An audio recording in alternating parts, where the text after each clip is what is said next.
Living in Sweden as an 8-year-old girl, I had many dreams and ambitions. I would watch Hannah Montana and think, I want to become a superstar.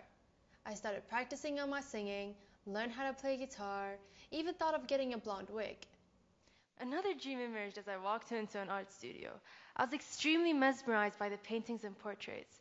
I saw hundreds of artists' names written all over the studio and thought, I want to become amongst these people. It felt as if I were in another world, and each painting I looked at would take me to another dimension. I started practicing on my drawings, got new colors for my paintings, and thought about it day and night. It came to the point that I started telling others about my dream. I received 3 different responses. Yes, girl, you can totally do it. She's such a girl. Yeah, sure. Of course not. Look at you. So I asked, why? What's wrong with me? They said, because you're from another country. In your country, bad things happen because you're all terrorists. No one will support you. So I asked them, why? What made you assume so? All they said was the news. So I believed them because indeed I was from another country. And to be truly honest with you, I didn't know much about my country to prove them wrong. Now let me illustrate with an example you can relate to. Imagine you're sitting in your room and you've been studying for hours and hours. You're extremely exhausted and really need a break. So you take out your phone for a minute, just a tiny little minute, but out of nowhere, your mom barges into your room and shouts, and I thought you were studying, give me that. So I give it to her, but I say, Mom, I was actually studying. But all she says is, yeah, right, and I'm supposed to believe you. So my mom starts thinking that I can't take care of myself and that she can't depend on me. But what's the problem here? Wasn't I actually studying? What was I supposed to do? What wasn't I supposed to do? Oh, that's right. I should have stood up for myself. I should have told her the truth. I should have made her understand. This would work if you didn't have an Arab mom, unless you want to get grounded for life. Anyways, that took me back to when I was 8 years old. And I kept wishing I told them, no, that's not how my country is. I kept wishing I took them to my place, showed them articles, videos, pictures of how beautiful my country Libya is, argued with them until I made them understand. This is all because of the news. News misrepresentation has become a major issue in our everyday lives. It is an example of misunderstanding one another. Hundreds of people have been wrongly labeled as terrorists, criminals, or bad people simply because some news anchor out there used the wrong word. When he spoke about terrorism, he said Islamic terrorism. And when he talked about crime, he labeled them as illegal immigrants.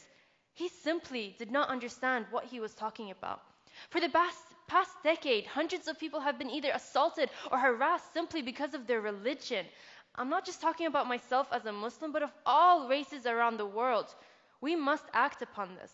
The question is, why should it be until it happens to you, your family, or your friends that you realize it is a major issue? To be truly honest with you, I didn't realize it until 2 summers ago, and this is a true story and will be the first time I share it so publicly. I was walking in Sweden with an old friend of mine, simply enjoying the weather and my time, that an old man a few blocks away shouts towards me, "Go back to your country, you filthy Muslims! You don't belong here." Being the paranoid 13-year-old I once was, I ran away as if this old man had millions of people behind him and chanting the same words, that I didn't belong. That day, I got home and cried my eyes out because to me, Sweden is the country I want to study and live the rest of my life, make friends and have a family. So why is it that 5 years later, nothing has changed? The 8-year-old's dreams and ambitions shattered just like the 13-year-old. I thought to myself, why does this happen to me? I harm no one, so why do others harm me? Well, that's right, because they don't understand. They need to understand. We have to stand up for ourselves and tell the truth and make others understand. But how do we do that? How do we make others understand? Through empathy, the ability to share and understand the feelings of another. Maya Angelou once said, "People will forget what you said. People will forget what you did, but people will never forget how you made them feel." In other words, you don't have to share the same experience, but you can definitely relate through a similar experience. Being told by that old man to go back to my country and having my phone taken away both made me feel the same. That is what I want you to take away from this long speech coming from a little 10th grader. You don't necessarily need to have experienced the same event, to have experienced the same feeling. The Native Americans weren't there during the Holocaust. The Armenians weren't there when London was being bombed. But they all felt the same. And if they were all come together and meet, they would all be able to relate.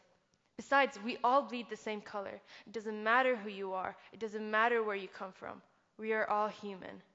Therefore, I want you all to care for one another, to care to understand one another, and end such massive issues such as news misrepresentation by standing up for ourselves, by telling the truth, and by making others understand through empathy. Thank you.